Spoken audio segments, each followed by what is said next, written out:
কবিগুরু রবীন্দ্রনাথ ঠাকুরের ৮৪তম মহাপ্রয়াণ দিবসে ২২শে শ্রাবণের পবিত্র সকালে পশ্চিমবঙ্গের মাননীয় মুখ্যমন্ত্রী মমতা বন্দ্যোপাধ্যায়ের অনুপ্রেরণায় বোলপুর পৌরসভার আন্তরিক উদ্যোগে ও বোলপুর সাংস্কৃতিক মঞ্চের সহৃদয় সহযোগিতায় বোলপুর স্টেডিয়াম প্রাঙ্গণে দুদিনব্যাপী হাজার কণ্ঠে রবীন্দ্রনাথ অনুষ্ঠানে আপনাদের সকলকে বোলপুর পৌরসভার পক্ষ থেকে স্বাগত জানাচ্ছি। পদযাত্রা, রবীন্দ্র নৃত্য, রবীন্দ্র নাটক, রবীন্দ্র কবিতা, বৃক্ষরোপণ, রবীন্দ্রসঙ্গীত ও রবীন্দ্রনাথ শীর্ষক প্রদর্শনী নিয়ে পশ্চিমবঙ্গের মাননীয় মুখ্যমন্ত্রী মমতা বন্দ্যোপাধ্যায়ের অনুপ্রেরণায়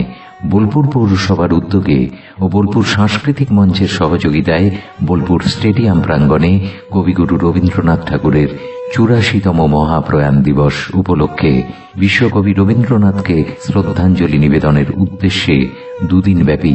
হাজার কণ্ঠে রবীন্দ্রনাথ ২২শে ও ২৩শে শ্রাবণ ১৪৩১ ইংরাজি ৭ই ও ৮ই আগস্ট ২০২৪।